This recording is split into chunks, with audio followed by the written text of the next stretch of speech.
Hi guys, আসসালামু আলাইকুম। আমার চ্যানেলে সকলকে স্বাগতম। আজকে আমি বিফ জালি কাবাব তৈরি করে দেখাবো এবং একেবারে ইজি প্রসেসে এই জালি কাবাবটি তৈরি করব।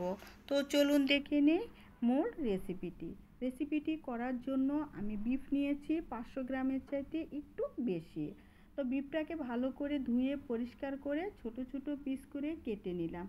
এখন আমি ব্লেন্ডারের জারে এটাকে আমি কিমা করে নিয়ে এলাম। তারপর আমি পাউরুটি নিয়েছি 4 পিস, ছোট্ট ছোট্ট 4 পিস পাউরুটি। এটা সাইডগুলো কেটে ফেলে দিব, তারপর পানিতে ভিজিয়ে এখানে দিয়ে দিব। এর আগে দিয়ে দিব আদা এবং রসুনের পেস্ট 1 চা চামচ। তারপর পাউরুটি দিয়ে দিলাম। এখন দিয়ে দিব হচ্ছে টক দই, 3 টেবিল চামচ টক দই দিয়ে দিচ্ছি।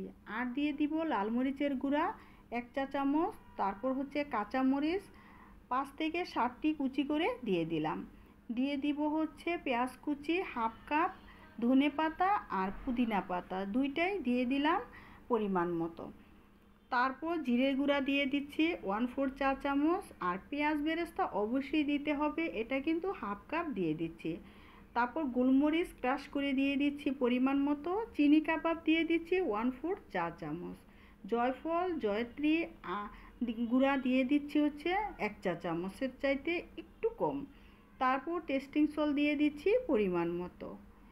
এখন দিয়ে দিব হচ্ছে টমেটো সস। এই ছোট্ট ছোট্ট 2টি প্যাকেট নিয়েছি, দেন প্যাকেটটা কেটে তারপর দিয়ে দিলাম। এখন দিয়ে দিচ্ছি হচ্ছে লং এলাচ দারচিনি গুঁড়ো দিয়ে দিচ্ছি 1/4 চা চামচ। তো আমার এই মিক্সিং বোলটা একটু ছোট, তার জন্য আমি এটা চেঞ্জ করে বড় একটা নিয়ে নিচ্ছি ডেলে। তারপর দিয়ে দিলাম স্বাদ মতো লবণ আর একটা ডিম। এখন সবগুলো মিক্সচার ভালো করে একসঙ্গে ভালো মতো মিক্সড করে নিচ্ছি। আর জালি কাবাব মানে কিন্তু হাতে খুব ভালো করে মিক্সড করে নিতে হবে। এটা যত ভালো করে মিশাবে ততই কিন্তু ভালো হবে। প্রায় 2 থেকে 3 মিনিট পর্যন্ত ভালোভাবে মিশিয়ে নিতে লাগবে। তারপর দিয়ে দিলাম হচ্ছে ঘি, 1 চা চামচ ঘি দিয়ে দিলাম। আর হচ্ছে আপনারা ঘি ঘরে কিভাবে তৈরি করতে হয় যদি এই রেসিপিটা চান তাহলে কমেন্টস করে আমাকে জানাবেন, তার রেসিপিটা আমি দিব। কারণ হচ্ছে এই ঘিটা কিন্তু আমি নিজেই মেক করেছি। তা বার্নিংটা আমার অলমোস্ট হয়ে গিয়েছে, এখন আমি হচ্ছে বানাবো। তবে জালি কাবাব কিন্তু রাউন্ড শেপেই বেশিরভাগ বানানো হয়, তবে আমি রাউন্ড শেপ করেই বানিয়ে নিচ্ছি। একটু বড় বড় করে তারপর রাউন্ড শেপ করে বানিয়ে নিতে হয়, তবে এটা ভালো করে চেপে চেপে বানাতে হবে, না হয় কিন্তু ভাজার পর এগুলা কিন্তু খুলে যাবে। তবে এক এক করে আমি সবগুলো বানিয়ে নিচ্ছি। ঠিক এইভাবে বানিয়ে আপনারা কিন্তু প্রায় মাসখানেক পর্যন্ত ডিপ ফ্রিজে সংরক্ষণ করে রেখে দিতে পারবেন। তো আমি দেখাচ্ছি ঠিক এরকম করে আগে জমিয়ে তারপর প্যাকেটে ভরে তারপর রেখে দিতে পারবেন। তারপর আমি নিয়ে দিচ্ছি 2টা ডিম, দিয়ে দিচ্ছি লবণ আর হচ্ছে গোলমরিচের গুঁড়া। দেন এটাকে ভালো করে ফেটে নিব, তবে একটা স্পুন দিয়ে খুব ভালোভাবে ফেটে নিচ্ছি, কারণ এই ডিমের মিশ্রণটার ভিতরেই কিন্তু কাবাবগুলো আমি চুবিয়ে চুবিয়ে তারপর ফ্রাই করে নিব। আপনারা জানেন জালি কাবাব মানেই কিন্তু ডিম দিয়ে চুবিয়ে চুবিয়ে ভেজে নিতে লাগবে। তো চুলায় প্যান বসিয়েছি আর প্যানের ভিতর দিয়ে দিচ্ছি আমি তেলটা চেক করে দেখলাম গরম হয়েছে কি না। তবে চুলার ফ্লেমটা মিডিয়ামে রেখে তারপর এই কাবাবগুলো ভেজে নিতে হবে, না হয় কিন্তু উপরের ডিমটা পুড়ে যাবে আর ভিতরের কাবাবটা কিন্তু কাঁচা থেকে যাবে।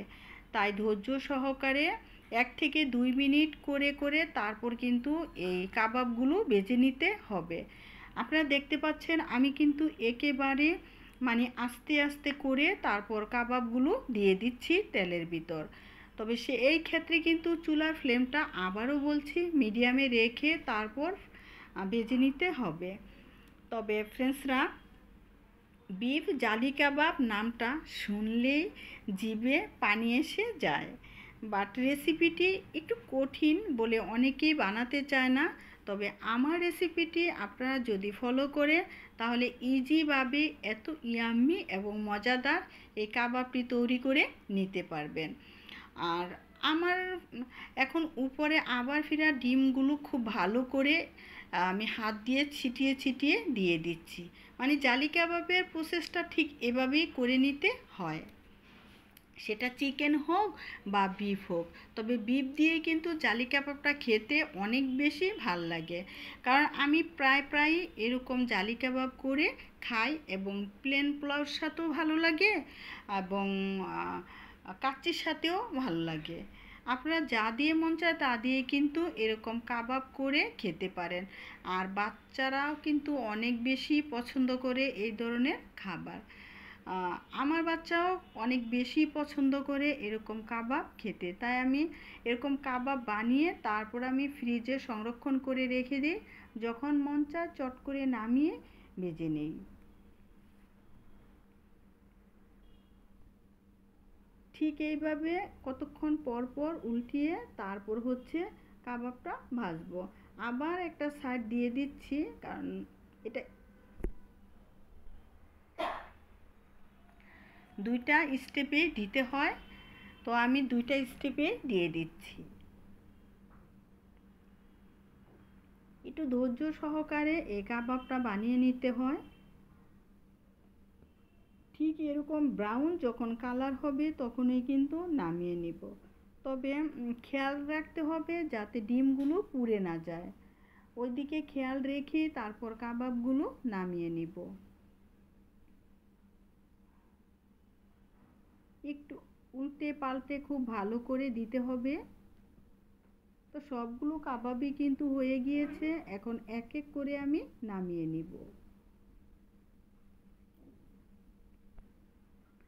আমার কাছে যে কোনো কাবাবই ভালো লাগে খেতে, কারণ কাবাব দিয়ে কিন্তু পোলাও খেতে অনেক বেশি ভাল লাগে।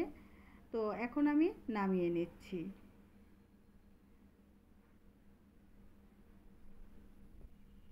তো হয়ে গিয়েছে ফ্রেন্ডসরা আমার বিফ জালি কাবাব। তবে আপনারা আপনাদের পছন্দ মতো সার্ভ করে নেবেন।